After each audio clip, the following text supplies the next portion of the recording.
Now, more specifically, Brazil. So, and as we go through both of these countries, keep in mind those structural factors. Political stability, the policy continuity, good macro policies, and also the shift in the trading relationship. So Brazil, pre-crisis, so Lula came into power in 2002. And what he did was he put into place an orthodox economic team. And that orthodox economic team put into place orthodox economic policies. So that meant, in terms of monetary policy, the interest rate was increased. In terms of fiscal policy, public spending was cut. So deficit was decreased, the debt was decreased, and you can see the debt was decreased from about 86% 2002 to 57% 2007, which is a pretty significant increase, but 57% is extremely high for a developing country. It's pretty high for a developed country too. So going forward, Brazil is going to have this fiscal sustainability issue, this debt sustainability issue.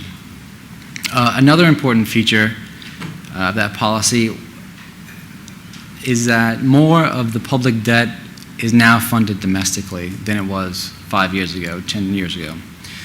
And that goes for the public sector and the private sector. So overall, you see that the government has more spending capacity going into the crisis, and also the country as a whole is less exposed to external financing risk. And another feature that's more specific to Brazil was Lula's focus on social spending.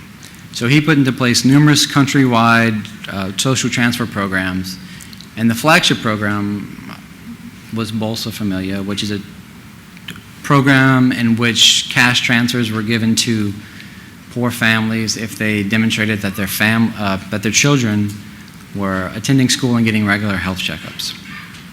So that helped increase the spending capacity of the extremely poor. And something else he did was between 2002 and 2007 was he increased the minimum wage by about 50% in real terms. So a pretty gigantic increase.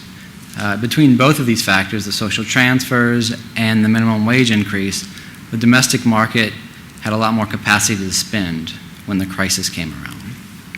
So now the crisis hits, right? External trade flows collapse, external financing flows collapse. What happens to Brazil's economy? Well, not much, actually. You can see that, in 2009, the growth rate drops, of course, like the rest of the world, but it barely goes into recession. It's not much of one to speak of. It contracts by less than 1%, and depending upon who you ask, it might not have actually gone into recession at all. But, and another factor that matters is that they went into a mild recession maybe, and the recession was extremely short-lived. So 2010 they came back strongly, over 7% growth. So the question is, why did they do so well? What explains their good performance? One was good macro policy. So first of all, they were able to put into place 2% stimulus, public development banks. These are the domestic banks, not the international development banks. Increased spending to take the place of private spending, private lending that was being withdrawn during the crisis. And then also the central bank loosened monetary policy and also loosened capital and liquidity requirements on the banks. So secondly, consumption growth stayed strong throughout the crisis. So in 2009, consumption grew over 4%. And this is a phenomenal growth rate. When we look at Mexico, you'll see that it's a world of difference. It contracted severely in Mexico. And why did it stay so strong in Brazil? It's because of this social transfer programs and the increases in the minimum wage. And even during 2009, the government increased social transfers, so it supported domestic consumption to even a larger degree. And since consumption accounts for so much of GDP, over 60%, it was able to support growth even while the external environment was collapsing. All right. And a third factor that supported the economy is that Brazil is a relatively closed economy. So exports and imports only account for about 11% of GDP, and those trade flows are diversified to a larger degree, more so than the rest of Latin America. So of all the Latin American countries, or of most of them, Brazil has the largest exposure to the emerging markets. So between its low external exposure and that external exposure being diversified, its trade flows were much less volatile during the crisis, right? So going forward from 2009 to 2010, like the region, you see this jump in growth to over 7%. That was because of a release of pent-up demand. Specifically in Brazil, investment came back very strongly. And also, as the external environment's improved, the export sector has grown, specifically commodities. So all of that helped to support the economy in 2010. And as we move from 2010 to 2011, expect to see the growth rate drop by quite a bit. So from over 7% to closer to 4%. And there's a few reasons for that. One, the pent-up demand has largely been exhausted, right? Especially in Brazil, there's increasing inflationary pressures. So expect to see stimulus withdrawn, at least monetary stimulus. Fiscal stimulus, it's uncertain what's going to happen. There's a new president that has come into power. She seems to be more of a spender than we would like. And unless she actually, she says she has decreased spending, but it's not a lie, but it's measured to a relative to an overly optimistic budget projection for 2011. So it's not a decrease from 2010.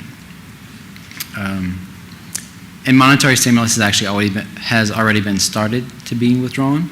So that'll help to slow the economy in 2011. And something else is with the relatively strong capital flows, the real has strengthened quite a bit, and that is going to slow the export sector, which will slow the economy, but I don't want to put an excessive amount of emphasis on that since the external sector is so small in Brazil. So I think the effect on the exchange rate has been a bit overplayed in that country. So going forward, though, from 2011 forward, expect to see, like the region, growth in the area of 4.5% maybe, but not too much more than that. Especially in Brazil, because Brazil has an extremely low investment rate and has for quite some time, so they've built up this investment deficit. So they need to make up for that. And fortunately for the country, they are hosting the World Cup and the Olympics in the next several years. And if they can use those opportunities to front-load investment, they can make up that deficit and rebuild their capital stock. But the only issue is that Brazil has one of the worst business investment climates in the region. Specifically, tax policy, labor market policy are highly restrictive.